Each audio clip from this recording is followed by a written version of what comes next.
Here's what some people are saying about the Projection Booth podcast. The Projection Booth is single-handedly the greatest film podcast you could ever listen to or could possibly want. Top notch. 5 stars. This has quickly become one of my favorite film-related podcasts. Always interesting. A completely unpretentious yet fully comprehensive look at films from all genres. The Projection Booth podcast, with new episodes available every week at projectionboothpodcast.com. You guys look like... What do they look like, Jimmy? Dorks. They look like a couple of dorks. Get those birds! Birds! Birds! They're coming to get you, Barbara. What? Are you kidding? We got us a family here. Can you dig it? Can you dig it? Can you dig it? You are listening to the In the Mouth of Dorkness podcast. Here are Brad, Lisa, Brian, and Darren. Welcome to another edition of the ITMODcast podcast. With me is Brian Young, the Turtle Dork. Hey, hello, folks. Also joining us is Lisa Gullickson, wife Dork. How's Jesus look to you now, Bob? Whoa! And also joining us is Brad Gullickson, Mouth Dork. Lisa, we need you to pull hard on my pants. They've been on a long time. And I'm Darren Smith, the Disco Dork. You ain't yourself a woman. One coming here from Albuquerque around a cat house over. Name's Bertha. Got an ass on her like a $40 cow and a tit. I'd like to see that thing filled full of tequila. You know something? Can't beat that, can you? And welcome to the ITMODcast podcast. So I'm the only person that didn't do a quote? I love the 70s. I didn't get the memo? The 70s where the quality of a breast was by volume. So good. Yeah, this is... and how much tequila you can put in it. Yeah. This is our ITMODmonth at the Alamo. I can't believe we're over the hump. Yeah. It's over halfway done. Yeah. And that's because Mouth Dork has hosted Pat Garrett and Billy the Kid. Yeah. How about that? You killed it. Was awesome. Yeah. That's crazy. It is. This has been a miracle month for the In the Mouth of Dorkness team. Mm-hmm.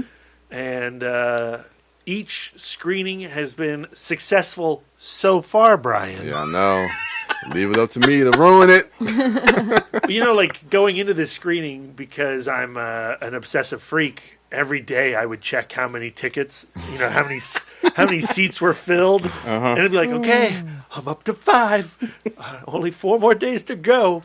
But, like the Winchester group, Film Club 3.0, they don't do a lot of advanced ticket sales. They're all about going to the window. Yeah. We had about 30 people there. Mm-hmm. A solid crowd, especially for, a Sam Peckinpah film from 1973. Mm-hmm. It was awesome. Yeah, and there was a lot of people there. Majority of the people there had never seen the film before, which is cool. Which made me nervous. Because, Peckinpah makes a particular kind of movie. Well, let's talk about that particular kind of movie in Pat Garrett and Billy the Kid. Well, Sam Peckinpah was a dark individual. A controversial figure, certainly, within the Hollywood landscape. His films are not cheery westerns. They're not white hat, black hat, John Wayne, John Ford westerns. They are mean-spirited. They are ugly. They are nihilistic, at times misogynistic, at times fascistic. I love them. I love them. Why that is, I don't know. I hope I'm none of those things, but I appreciate his point of view and how not necessary his point of view was for that time in America, but how relevant, how his breed of anger stemming out of the Nixon White House is evocative of that time. I mean, you watch Pat Garrett and Billy the Kid, and yes, it is a period piece about a sheriff hunting down an outlaw, but it is also very much about where we were as a people in that nation in 1973. And I feel like where we are right now in 2016... 17. Shit. 2017. Thank you, Lisa. Lost a year there. Is also incredibly relevant. And you can pull a lot out of his films today that speak to our America. So why pick this Sam Peckinpah film? Oh, well, the easy answer is it's my favorite. Why pick any movie? We were given the choice of all the films in all the worlds, and you have to pick just one. And the reason I picked Pat Garrett and Billy the Kid is my 12th favorite film of all time, and it's my most favorite movie that I have not seen on the big screen. And as we've talked about on this podcast many, many times, the theatrical experience is the true experience for cinema. That's the place where you can have a proper conversation with that particular story. And so Pat Garrett and Billy the Kid stars... James Coburn as Pat Garrett, Yep. Kris Kristofferson as Billy the Kid, and every Western actor that's ever existed. I mean, it has, you were quoting Chill Wills, Slim Pickens is my favorite iconic actor in this movie. Kitty Gerardo, thank you. Harry Dean Stanton, L.Q. Jones, R.G. Armstrong. A young Adam Sandler looking Bob Dylan. Bob Dylan. This cast is massive, and, the narrative, people just wander in and out of this film. And what I was impressed watching it last night is how that is not particularly jarring. It feels... Peckinpah sets up a universe, and Billy the Kid and Pat Garrett pass through it. It feels like a real time and a real place. So this story takes place when these characters, these two notable outlaws, or now lawmen, are in their sort of like twilight years. They're like winding down from all those years. It's the end of the West. It's Right. the end of the Western. And this is, some people consider it the last great Western. I certainly do, as much as I've enjoyed several of the neo-Westerns that we've gotten in our time. This is the last of the classics. The plot is Pat Garrett has been hired by the governor and the cattle barons, the landowners, to hunt down the last of the outlaws, and that is personified in Billy the Kid. And Billy the Kid, he is, he's the last free spirit, the way Sam Peckinpah sees him. He does what he wants. Barbed wire fences will not contain him. He's disgusted by how the land has been, bought and sold and divvied up amongst the rich and the powerful. And, he's going to take every moment to spit in their faces. Now, Pat Garrett saw all this coming. He rode with Billy the Kid. And when he saw, civilization spring up, he wanted stability. He wanted a long life. So he sided with the law and pretty much damns himself in the pursuit of Billy the Kid. The film opens up with the death of Pat Garrett. Some assassins sneak up on him in his carriage, and they kill him for killing the kid.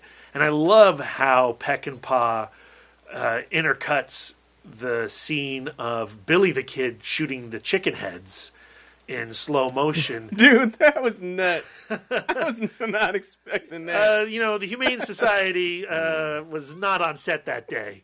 And the film, he cuts it so that it looks like Billy the Kid is the one firing the last bullets into Pat Garrett. So the cycle of violence, an act of revenge has occurred, but also the cycle of violence will just continue. Did you get that?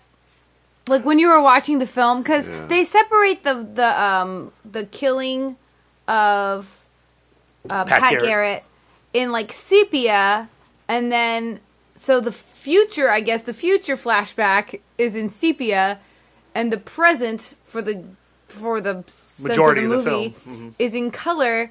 And I didn't know who the characters were yet So I had, like, as I was watching the beginning of this film, I had, like, literally no idea what was happening. And Brad had to tell me at the end that Pat Garrett did actually die. Yeah, it was a bit jarring, but as the scene kind of progressed, I kind of figured that they were kind of juxtaposing two different time periods, seeing the death of Pat Garrett. But yeah, the two. Did you know it was Pat Garrett though? Yeah, because I saw that it was James Coburn, so I knew that he was playing him. I'm not very observant. No, but so I thought that was an interesting choice to have that in the beginning. Well, what I also like about that opening scene where you're cutting between those timelines and those color schemes is, while yes, I do believe that Peckinpah captures the time and the place, the use of Bob Dylan's score and soundtrack, and the way Peckinpah edits or the way Peckinpah is edited, it offers this dreamlike quality from the beginning. So, and matched with the pacing, you're kind of drifting through this story. The way that they run into various characters and just drift from town to town and back again. You're kind of just this. The camera and the audience becomes this floating observer to the events, and I love that dreamish quality. Can we address the editing, because there's several cuts of this film, and we ended up with I guess the 2008 cut. I think it was actually cut in 2005, but it appeared for the first time on DVD in 2008. There are 3 available cuts. There's the theatrical cut, which is I've never seen. I've only been told that it is atrocious and makes no sense, and it's pretty much just the gun battles, and that's it. And then there's the 1988 Turner cut, which after Ted Turner bought the MGM library, that's when it was re-edited to fit the notes of Sam Peckinpah, and that's 122 minutes. And this is the 115-minute cut. So it's sort of edited. Like, I prefer the 122-minute cut. It has pretty much all the same scenes, but all the shots are a little longer. The pacing is more measured, whereas in the cut we saw last night, scenes are truncated, not necessarily narratively, just time-wise. And you can feel it because the scenes are so slow. Like, between lines, there's just so much airspace and just dust in between each of the lines. But this then all of a has sudden, less than the 88 one.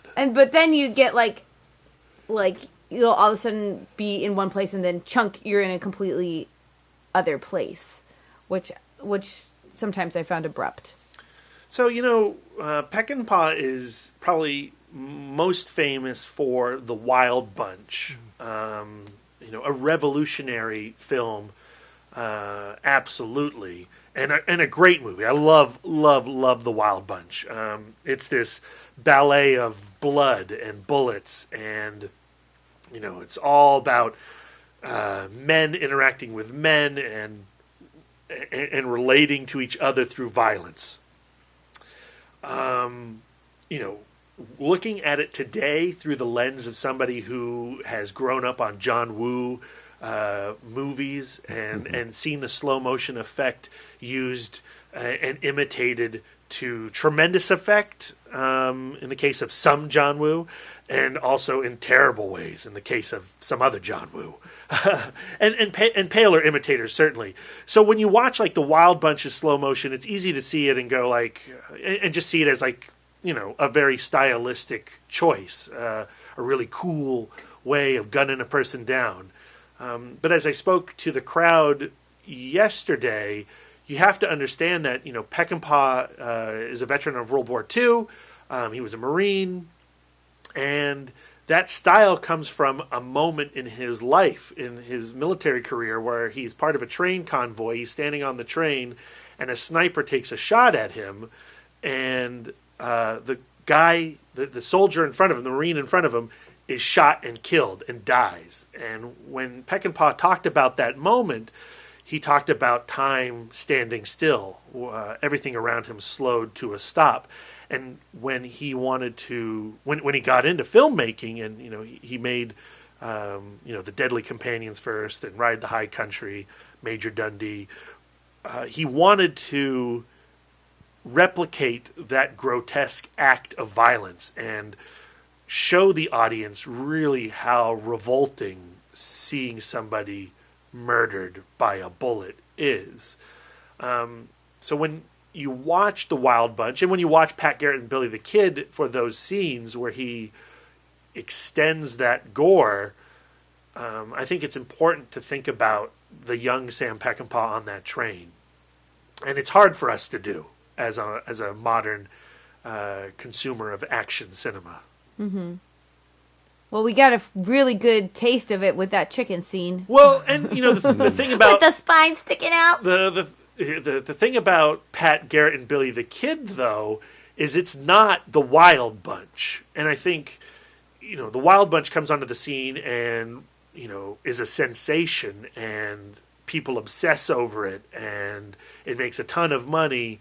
And Pat Garrett and Billy the Kid is not an action film. Yes, there are scenes of violence and there are gunfights, but it's about the loss of the West, and it's about damnation, and it's a more thoughtful film, and it's a slow paced film certainly too. Mm-hmm. It takes its time with its story, but I've seen it many, many times.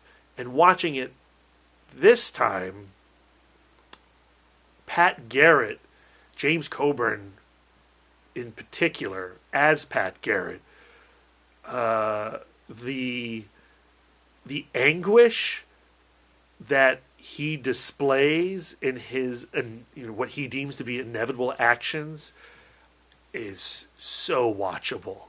And you know that from the start of this film that he is going to kill Kris Kristofferson, mm-hmm. and you are just watching him slowly kill himself. The way Peckinpah sets up the film with his own murder, I think, is kind of like Orson Welles with that time bomb in Touch of Evil. You see it planted in the car, and you just wait for that entire scene for that bomb to blow up. Mm-hmm. And that's what Pat Garrett and Billy the Kid is. You're just waiting for it all to go to hell. Right. The first, emotional gut punch of the film for me was when Pat goes to visit Billy the Kid, and Billy the Kid is so excited to see him, and then they go inside for a drink, and all of the other men think that's a little strange. So, they're too good to drink with us, or maybe we're too good to drink with them. They go inside to drink, and then Pat Garrett essentially tells his friend Billy that he's got to get out of town. He's got to go to Mexico, or I'm going to kill him. I'm going to kill you. It's just the heartbreak that you see in that scene, I thought was pretty profound. And I also love Kris Kristofferson in that moment too. He's a pretty fresh actor at this time. We are many years from Whistler and Blade. Yeah. And his performance is, it's not as fine tuned as some of the other actors in the movie. But in that scene, when he realizes that, Pat has gone over to the dark side of the law, the sense of disgust that mm-hmm. he has towards Pat Garrett, his friend, is really, really interesting and executed really, really well from Kristofferson. I couldn't figure out if he was disbelieving, he didn't think that his friend was going to kill him, or if it was more in pretty much any situation, anybody I meet, there's a 50-50 chance that I'm going to have to shoot them anyway. I think, Billy the Kid in this movie is pure ego, mm-hmm. and he doesn't think anything bad's going to happen to himself, and he is willing to do whatever he wants because he always gets away with it. Right. Yeah, that was the hook for me in this film, was that scene, because you see when Pat Garrett comes to town and they have that conversation between the two of them, and you realize that they have a history, and they used to ride together, but you find out that he's, a lawman now, and that he has to bring him in, but, they're friends, and he ultimately, inherently, he doesn't want to bring him in, but that's his job. He has to do that. He's kind of a half-hearted lawman, too. Like, he doesn't really believe in it. Yeah. He doesn't believe in the law. He's just kind of executing it, which is really a tragic case, a tragic way to be. He's chosen a side, right? He wants the house and he wants to live. Mm-hmm. And, I think he knows that he is choosing the wrong side, at least to the less his entertaining own, side. Well, against his own moral code. Mm. He would love to spend the rest of his days, riding from one cattle theft to the next with Billy the Kid, but he understands that that's impossible given where this country is going. Yeah. So that was the hook for me to kind of like, because I didn't know the story, because I had never seen the movie, because, you say Pat Garrett, Billy the Kid, I thought it was like, a buddy, like it was be like a buddy cop movie or something. I didn't know it was going to be like them, like a cat and mouse game, them trying to get each other. You don't remember Young Guns 2, Brian? Yeah, I do, slightly. It's a great movie, Emilio. But no, I thought that was pretty cool, and I thought like to get to have all that before like the credits and the title sequence was really captivating to really kind of set up the story. Like it really hooks you in as an audience, and then you go into that nice, beautiful opening. I thought it was pretty cool. Well, that after that scene with the conversation in the saloon, the next scene is Pat Garrett riding up all in black. James Coburn cuts such a great figure. Mm-hmm. On the shack where they're all held up, where Billy the Kid is with his like two other goons, and they open fire on that cabin, and Billy the Kid is arrested. He gives up, and that's when he strikes that Christ pose. Very similar to the Christ pose in Alien Covenant, Darren, as we talked in our last review cast. But he's taken to jail, and this is my favorite scene in the entire movie, where he is held up in this tiny little jail cell in Lincoln with R.G. Armstrong, who's basically playing the same character he played in Ride the High Country, this preacher cop who wants Billy the Kid to admit to his evil doings. He wants him to repent, and he is going to force that upon Billy the Kid with violence and the threat of the hanging. He wants Billy the Kid to admit his mistakes before that noose drops. And now, and of course Pat Garrett's like, I've got business to do. I got to go see the governor or whatever. I'm gonna leave Billy the Kid with you guys. I'm sure everything will be fine. And they're just playing cards. Like the jail cell is like right there, but Billy the Kid is sitting there playing cards with R.G. Armstrong's not playing the game. He's with oh gosh, I can't remember that actor's name. But they're striking up a conversation because they're kind of buddy-buddy, because like Pat Garrett, this deputy, was once an outlaw on Billy's... Are you talking about Ollinger? I can't remember his name. Yeah, Bob. Is it Bob? Yeah, it's Bob. Okay, I thought it was like J.W. Bell or something. J.W. Bell is the other guy. J.W. Bell is the guy playing cards. Yeah, Bob is the Jesus freak. Yeah, that's R.G. Armstrong. Oh, okay. Yeah.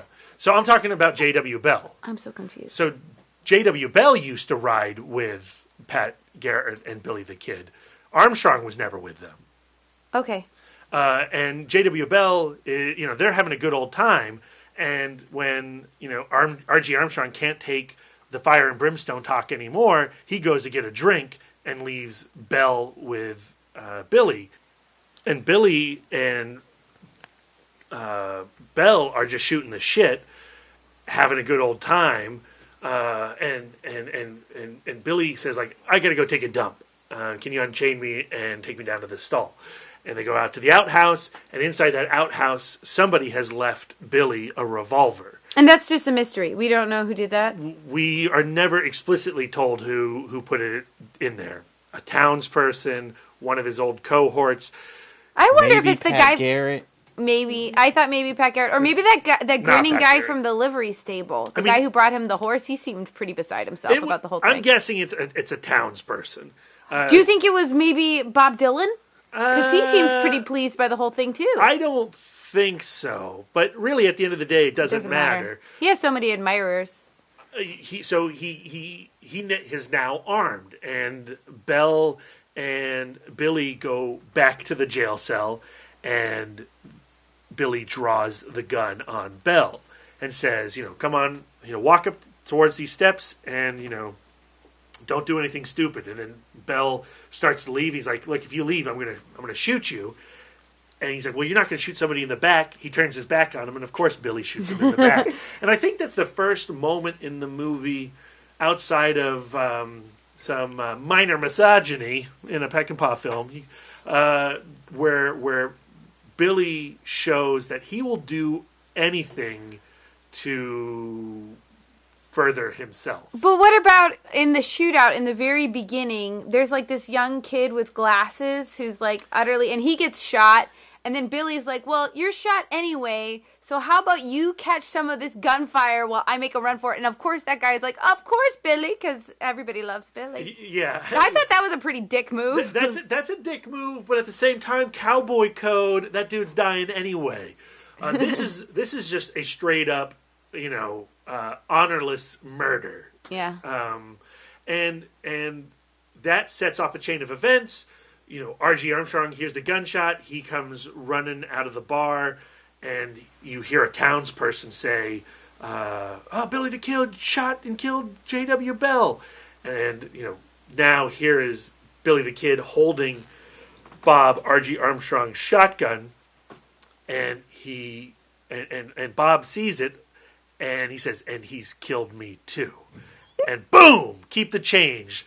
2 barrels blasting his chest, loaded up with quarters. Yeah, that was pretty cool.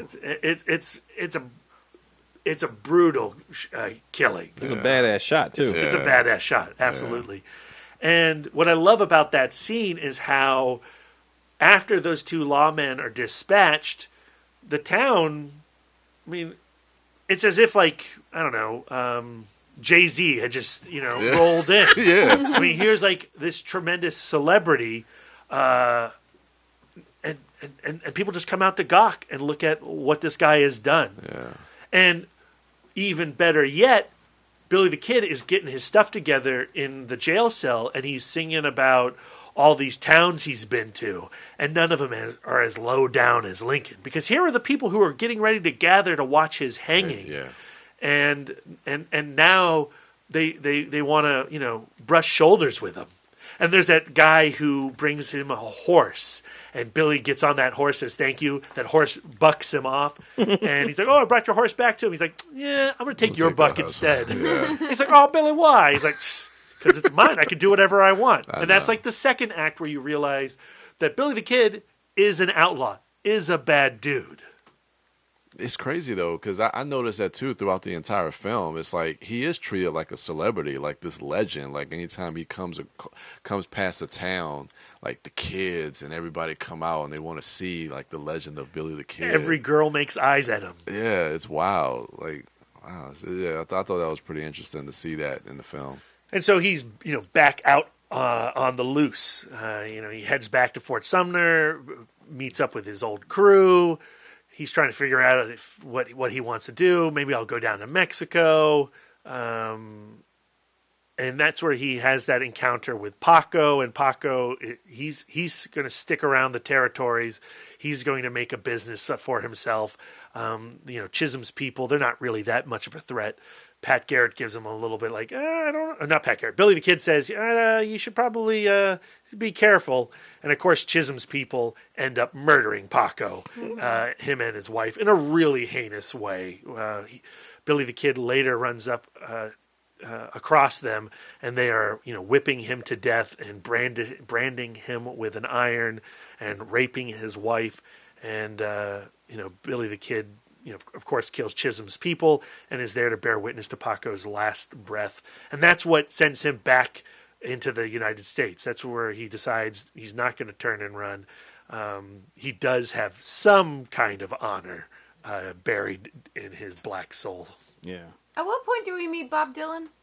Bob Dylan's in Lincoln. So Bob Dylan, and I've always dismissed him when watching this movie. He's like a newspaperman. He's like a journalist of some kind, or he's the guy who puts the ink together anyway, the printing press. He is, when Billy is brought into that jail cell, he sees him. He's certainly infatuated with that celebrity status, Brian. And when he sees Billy the Kid dispatch these lawmen, he decides he wants to go play cowboy too. And that's when he sort of weasels his way into Billy's crew, helping him kill those bounty hunters. Right. He's handy with a knife. He's handy with a knife. Alias. Yeah, I wonder if the reason he goes by Alias is because he does work for the newspaper, and maybe he has some kind of newspaper name, and so that's why he picks Alias. I love how he's like, his whole performance is so quirky. You can't tell if he's like making a strong choice or if he's just a weirdo. Kris Kristofferson's the one who suggested to Peckinpah Bob Dylan for the score and the soundtrack. And, Peckinpah had no idea who this guy was at the time. And Dylan went to Peckinpah's hotel and just played songs outside his door until Peckinpah answered. And that's how he got the job. And, why is he in the movie? Well, he's in the movie because whenever Dylan would show up on set, Peckinpah would shoot him. Uh-huh. And that's how that character is formed. But when you hear that story, I can't imagine this film now without that character, because it does speak to celebrity and the iconography of Billy the Kid. And I love Bob Dylan's childlike glee at witnessing the murder in Lincoln. And then that scene later in the film, now that he's running with Billy's crew, he encounters Pat Garrett in that bar, and he has no business being in that threatening situation. Does he carry a gun, or does he exclusively carry that knife? Just that knife. Yeah, it's pretty badass. He's pretty good with it. And, he has this whole story where he falls in love with the kid. He wants to be the kid. The kid is taken away from him.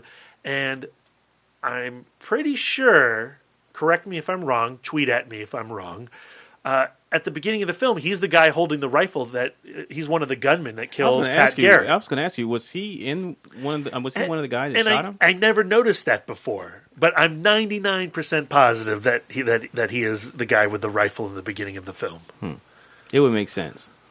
It would make sense. So, yeah, eventually, there's a series of tangents that occur throughout this film. There's the Katie Girardo, Slim Pickens team up with Pat Garrett, where Slim Pickens is this, small town sheriff who Pat Garrett enlists to help him take out L.Q. Jones, who's holding up in a shack near Slim Pickens' town. And that scene, it's a little longer in the 88 version. They're barely in this film. But Katie Girardo and Slim Pickens are a married lawman couple. She carries the shotguns, he carries the badge. And they go after L.Q. Jones. And in that gunfight, Slim Pickens gets a bullet in the gut. And while Pat Garrett is interrogating L.Q. Jones on the location of Billy the Kid, Slim Pickens is stumbling out of the cabin and against this river. And as Bob Dylan's Knocking on Heaven's Door plays, Katie Girardo watches her husband bleed to death against that river backdrop. And I love that scene. And I love Slim Pickens in this film. It was sad. But he's barely in it, and he makes such an impact. I don't know. I mean, I was disappointed watching this cut because it is just so brief. But did you guys have any emotional reaction to this short story that occurs in the middle of this movie between, husband and wife lawmen and Pat Garrett? I thought it was pretty fucked up that he came into these people's lives. And I noticed that it was both. It was the same for both Billy and Pat. Like, as Pat is making his way to get Billy, he's stopping off and recruiting these people, but then they're dying. Mm-hmm. So they're just a means to an end for Pat. And the same way with Billy. Like, Billy's just going through crew and you know, people who are hanging on to him. And so all these people were dying at the hands of, you know, Billy's shooting people in the back, but he's also these people who are following him. He's leading them to their death. It's the same thing with Pat. So they were like two sides of the same coin. Because you have that other scene with another deputy played by Jack Elam. Yes, Alamosa Bill. And he's having dinner with the redheaded family. And Billy the Kid knocks on the door, and he joins their dinner. And there's, you know, Jack Elam sees Billy, and he's like, okay, well, I guess this is my moment. I'm either going to kill Billy or Billy's going to kill me. So let's take this outside. Let's take it away from the dinner table. Let's, you know, have a duel. Yeah. And we're gonna walk 10 paces, turn around, and shoot at each other like honorable men. Well, they go to have their 10 paces, and you know, 1, 2, 3, and Billy never takes a step. He just turns around and points his gun. And when he hits 8, Jack Elam cheats, and he turns around on 8. But it's too late. Billy the Kid cheated first. Yeah, and that what struck me about that scene, but also the scene back in the town when Billy first escaped, when he shot, I guess it was Bob with the shotgun, and when Bob Dylan first saw that. What struck me about that scene, and then in particular this scene when they had this pseudo duel, was that there are kids present, specifically at the dinner duel. There's always children on the fringes. The kids, they're just sitting there. That's not even on the fringes. They're standing there like cheerleading sideline distance. Like, they're on the bench. They're just sitting there watching it. They're watching this happen, and there was no, you know, there's no expression from it. And then the kids in the town, when Billy first escaped, you know, they're sitting there looking at that dead body, like, you know, hovering over him. And well, what I love about the Jack Elam murder is that not only is that family witnessing, they witness Billy cheat. Mm-hmm. So when Billy turns, they don't say anything to the guy they were just having dinner with. Yeah, they just bear witness to his killing. That was interesting because he turns around when they're supposed to do the 10 paces. So, like, does that make him dishonorable or does that make him smart? Since Jack Elam cheated too.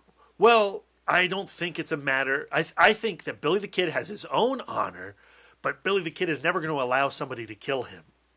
So he's going to do whatever it takes. You know, he'll bite you, he'll cheat, he'll shoot you in the back. That's surviving. And that's how he defines his own morality. I think, like, survival and death is just, like, so much part of the landscape. And I think that also shows in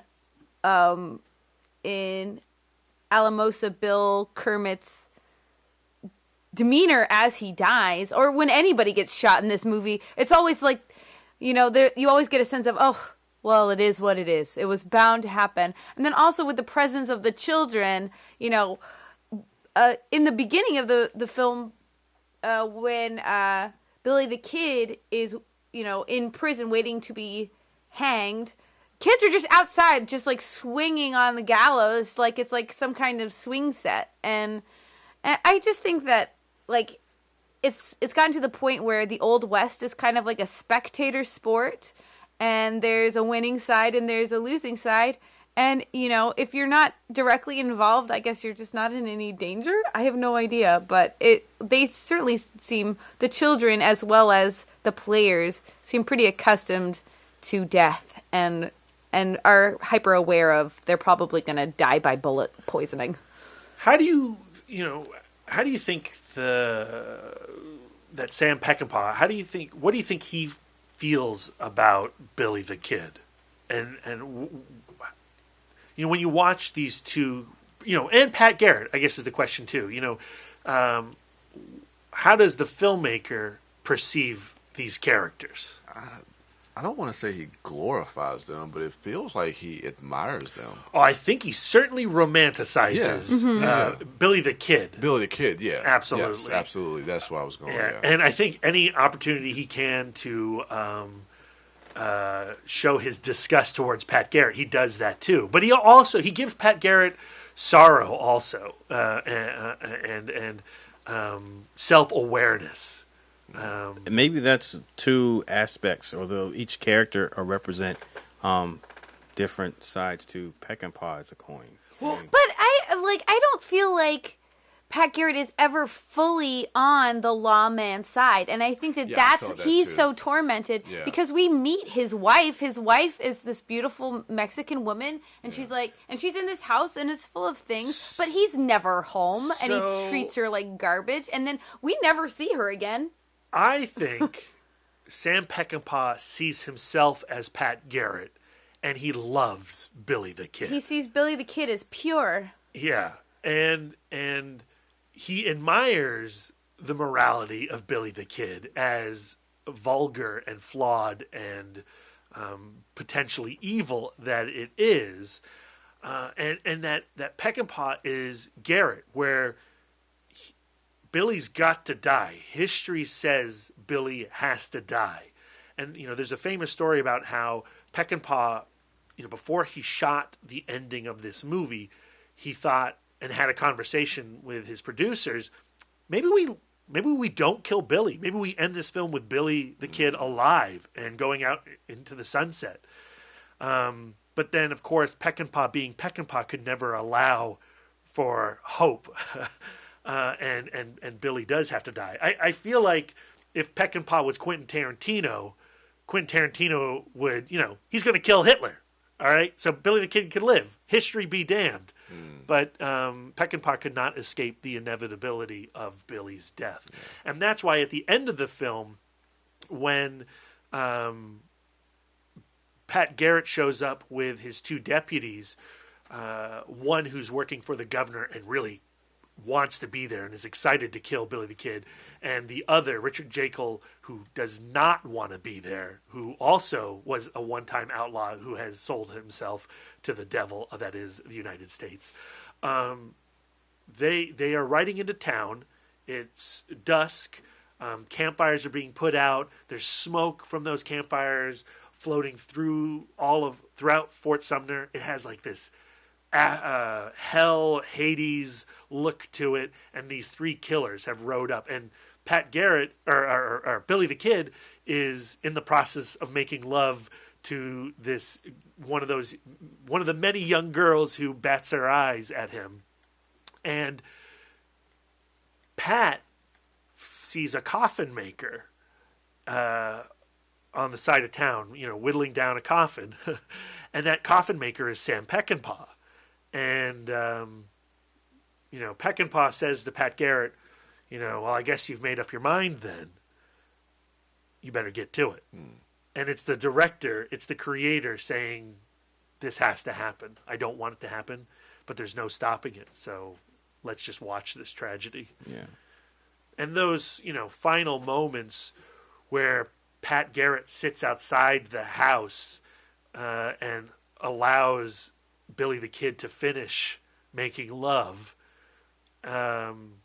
is just so slow. Like it takes that whole scene where they're just wandering from building to building, and Garrett knows that Billy's at Pete Maxwell's house, and he tells the deputies, we'll go search the town and we'll all meet back at Pete Maxwell's, and he goes right to Pete's, and he wants to prolong this killing as long as he possibly can. And when they finally, when Billy the Kid finishes and he wants to go get a midnight snack, a post-coital treat, he steps outside. Pat Garrett goes into the house. He sits down. Billy the Kid returns.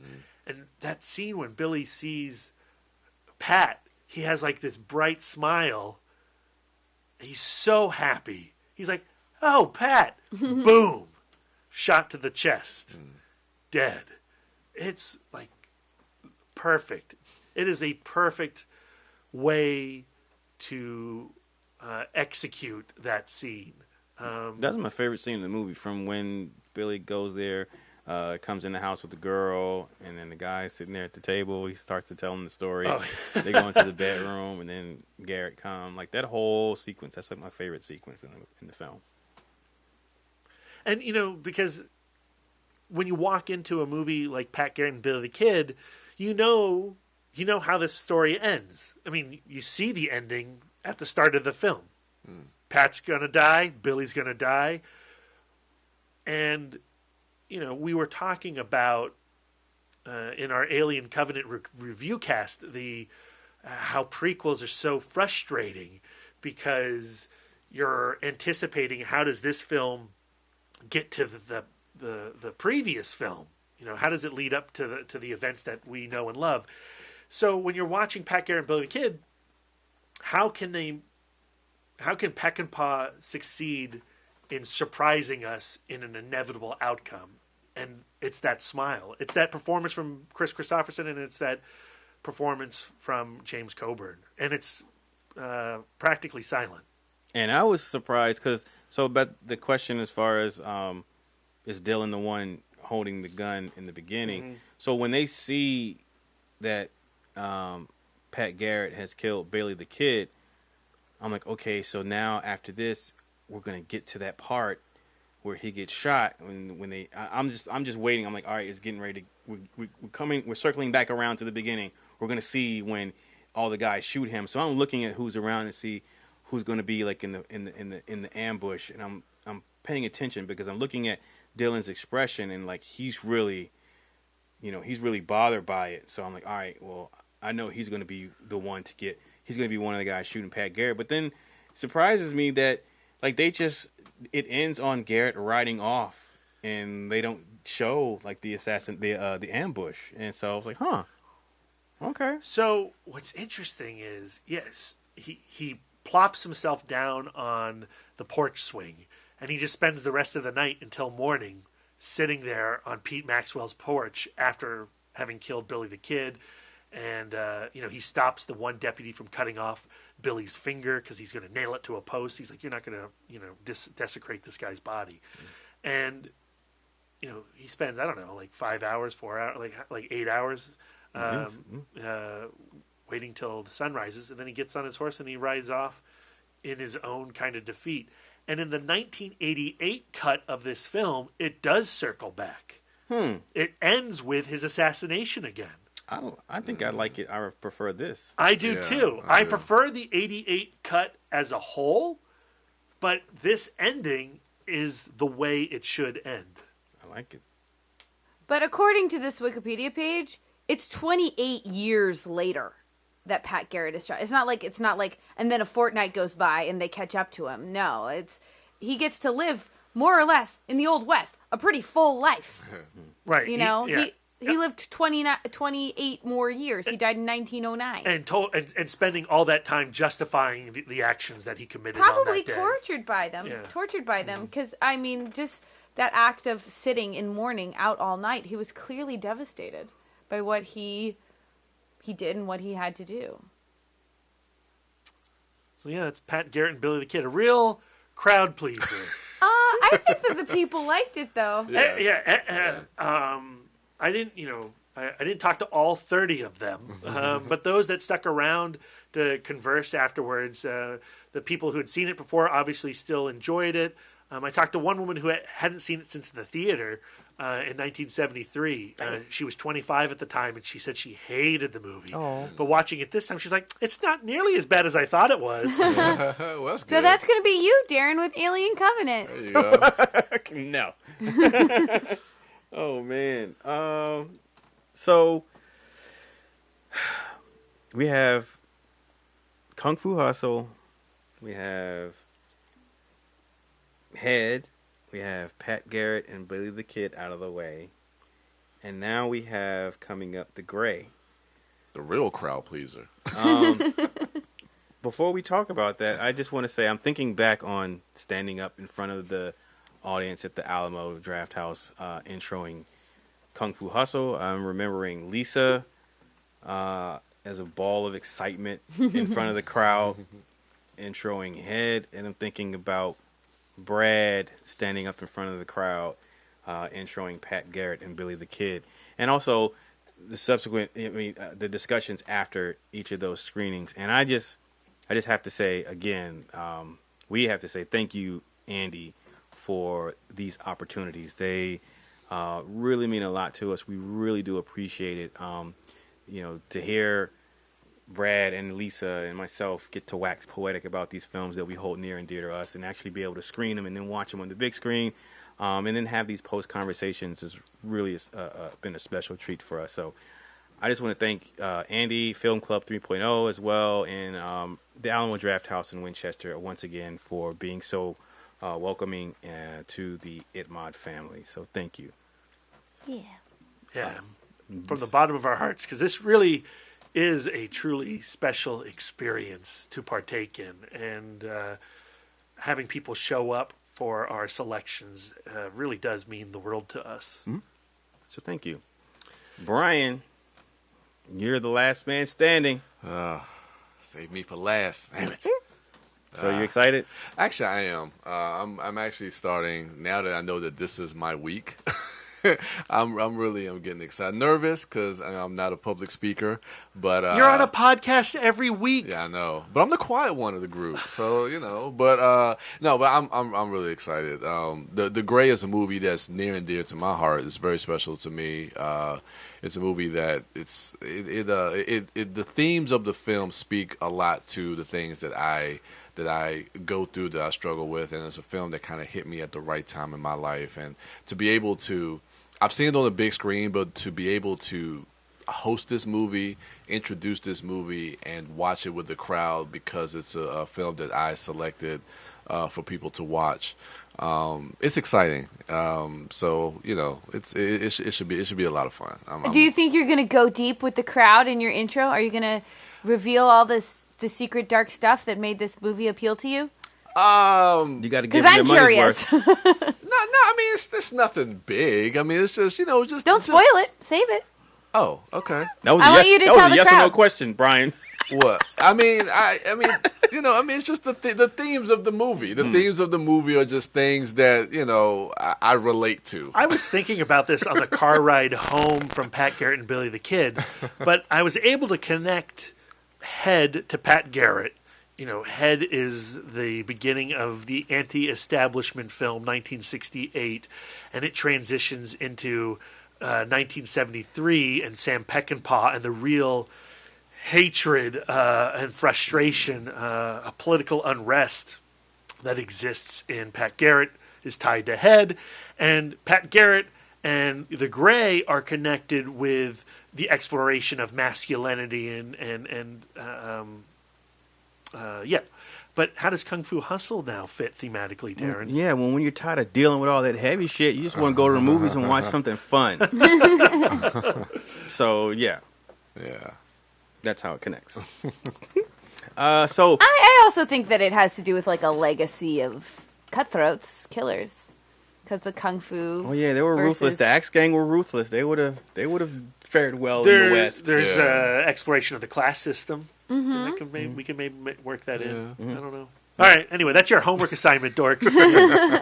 Connect all 4 films. All right. Oh, and the Wile E. Coyote and the Roadrunner, they were out in the West. That took place in the West. No, that was influencing. No. All right. You can follow the podcast on Twitter, Instagram, and Facebook. Also, again, tickets for The Gray are on sale. Buy your tickets now. Also, wear or purchase and then wear your best wolf adorned t-shirt. If your shirt has a wolf on it, your sweater has a wolf on it, whatever your garment has a wolf on it, we're going to have a little contest, and the winner of that contest will be the recipient of a $50 Alamo Draft House gift card.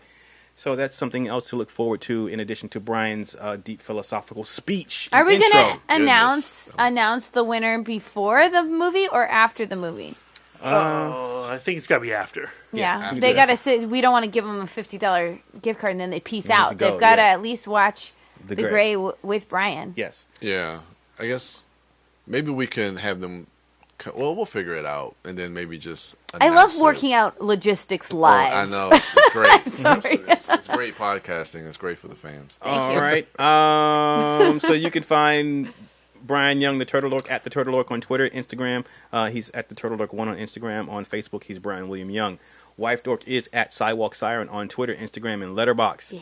Brad Gullickson, Mouth Dork, is at Mouth Dork on Twitter, Instagram, Facebook, Letterboxd, and Untapped. Don't forget ITMODcast, Squarespace. Yes, check us out there also. And I'm Darren Smith, the Disco Dork, on all social medias. That's going to do it for us. Thank you all for listening. Check out our Alien Covenant review cast, where we talk about how much we love that film and how it's so needed in this day and age. And be on the lookout for our fistful of Baywatch.